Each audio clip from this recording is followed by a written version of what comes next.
In today's video, I'm going to teach you how to set up recurring statements for customers in QuickBooks Online Advanced. This is a great way to automate routine customer communication and save time, especially if you regularly send account statements on a weekly or monthly basis.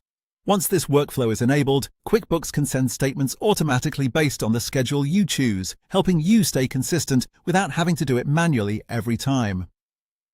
To get started, go to the top right corner of QuickBooks Online Advanced and click on the lightning icon. This will take you to the Workflows area where you can create and manage automations for common tasks.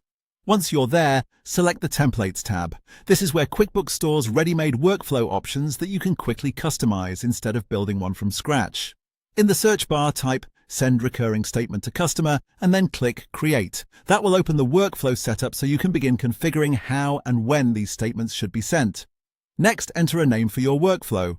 Choose something clear and easy to recognize later, especially if you plan to create multiple automations. A simple descriptive name can make future edits much easier. After that, choose the statement type you want to use. You'll see three options. Balance Forward shows the past balance along with recent invoices and payments, which is useful if you want customers to see a broader account summary. Open Item displays only unpaid bills and credits, making it a good choice when the goal is to focus on outstanding amounts.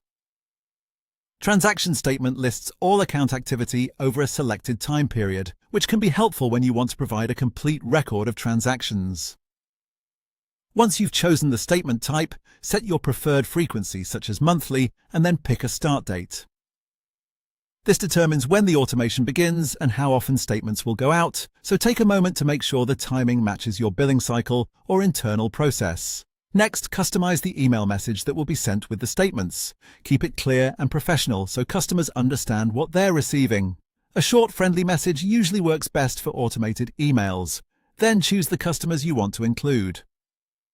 You can select specific customers from your list if the workflow only applies to certain accounts, or you can leave the customer field blank if you want QuickBooks to send statements to all customers. Finally, click Save and Enable to turn on the automated process. Once that's done, your recurring statement workflow will be active and ready to run according to the schedule you set. And that's it. You've successfully set up recurring statements for customers in QuickBooks Online Advanced.